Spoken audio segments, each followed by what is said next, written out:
স্বাগতম জানাচ্ছি BBC news আন্তর্জাতিক সংবাদে। শুরুতেই সংবাদ শিরোনাম, তারপর বিস্তারিত। আমিরাতের শাসকের গুপ্তচর ছিলেন সাংবাদিক খাশোগি। আঞ্চলিক যুদ্ধের হুঁশিয়ারি দিলেন খামেনি। গাজার রাফা ক্রসিং আংশিক খুলে দিল দখলদার ইসরায়েল। এপস্টাইনের নথিতে মোদির নাম, ভারতের জন্য জাতীয় লজ্জা। এতক্ষণ শুনছিলেন সংবাদ শিরোনাম, এখন বিস্তারিত। আপনি যদি ইসরায়েলের ধ্বংস চান এবং ফিলিস্তিনের মুক্তি চান, তাহলে এখনই আমাদের চ্যানেলটি সাবস্ক্রাইব করে আমাদের পাশে থাকুন। আমিরাতের শাসকের গুপ্তচর ছিলেন সাংবাদিক খাশোগি। কুখ্যাত যৌন অপরাধী জেফ্রি এপস্টেইনের লাখ লাখ নথি প্রকাশের পর নতুন করে আলোচনায় এসেছে সৌদি সাংবাদিক জামাল খাশোগি হত্যাকাণ্ড। শুক্রবার মার্কিন জাস্টিস ডিপার্টমেন্টের প্রকাশ করা নথিতে দেখা গেছে, তুরস্কের ইস্তাম্বুলে খাশোগি খুনের পরবর্তী দিনগুলোতে একাধিক বার্তা আদান-প্রদান করেন এপস্টাইন। 2018 সালের 2 অক্টোবর ইস্তাম্বুলে সৌদি কনসুলেটের ভেতরে খাশোগিকে হত্যা করা হয়। পরে যুক্তরাষ্ট্রের গোয়েন্দা সংস্থাগুলো সব তথ্য উপাত্ত যাচাই করে এই সিদ্ধান্তে পৌঁছায় যে সৌদি যুবরাজ মোহাম্মদ বিন সালমান হত্যার অনুমোদন দিয়েছিলেন। হত্যাকাণ্ড ঘিরে পরে গভীর আন্তর্জাতিক সংকট তৈরি হয়। তবে বর্তমান ও তৎকালীন মার্কিন প্রেসিডেন্ট ডোনাল্ড ট্রাম্পের সঙ্গে সৌদি যুবরাজের সখ্যতা থাকায় শেষ পর্যন্ত খুব একটা চাপে পড়তে হয়নি সালমানকে। প্রকাশিত নথিতে এপস্টেইন ও আনাস আল রাশিদ নামে পরিচয় প্রকাশ না হওয়া ব্যক্তির মধ্যে খাশোগি হত্যাকাণ্ড নিয়ে কথোপকথনের তথ্য আছে। খুনের দিন 10 পর এপস্টেইনকে পাঠানো এক বার্তায় আল রাশিদ হত্যাকাণ্ডটিকে কুৎসিত, খুবই কুৎসিত বলে বর্ণনা করেন। এর জবাবে এপস্টেইন লেখেন, আমার কাছে এটা আরও বড় কিছুর ইঙ্গিত দিচ্ছে। MBZ সংযুক্ত আরব আমিরাতের শাসক মোহাম্মদ বিন জায়েদ যদি তাকে নিয়োগ করে থাকেন, তাতে আমি অবাক হব না। জবাবে হ্যাঁ সূচক ইঙ্গিত দেন আল রাশিদ। এপস্টাইন যখন আরও বিস্তারিত জানতে চান, তখন আল রাশিদ লেখেন, বলা কঠিন, খুব বুদ্ধিমত্তার সঙ্গে তথ্য ফাঁস করা হয়েছে এবং দ্রুত, খুব দ্রুত।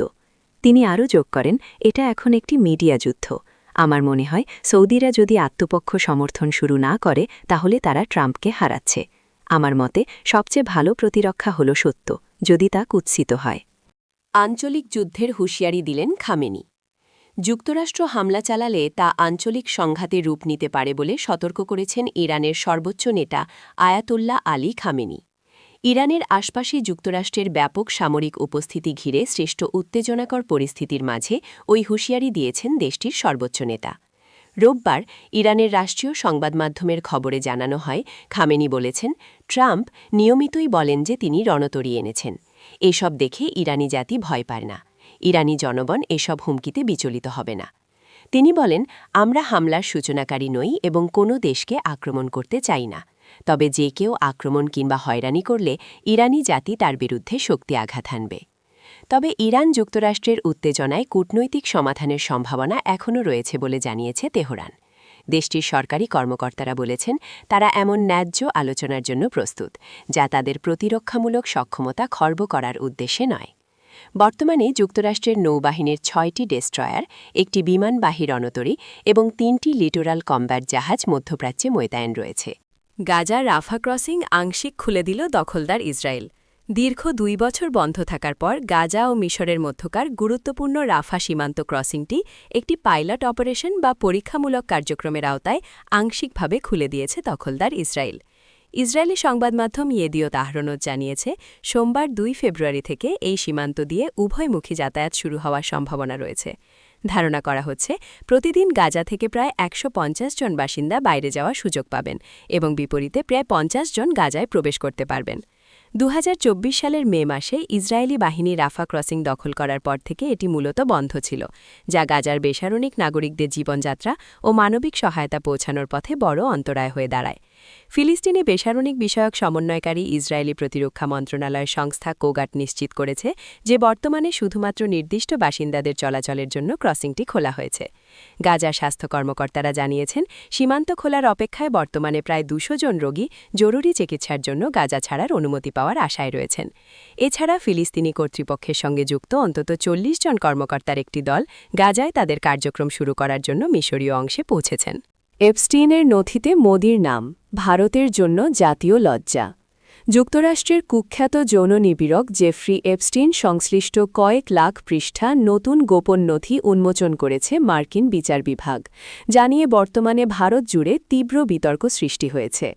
এসব নথিতে ভারতের প্রধানমন্ত্রী নরেন্দ্র মোদীর নাম আসায় দেশটির রাজনৈতিক মহলে ব্যাপক চাঞ্চল্য দেখা দিয়েছে। শুক্রবার ৩০ জানুয়ারি যুক্তরাষ্ট্রের নতুন ট্রান্সপারেন্সি আইনের আওতা এই বিশাল তথ্যভাণ্ডার প্রকাশ করা হয়, যার মধ্যে ৩০ লাখের বেশি পৃষ্ঠা, হাজার হাজার ভিডিও এবং ১.৫ লাখেরও বেশি ছবি রয়েছে।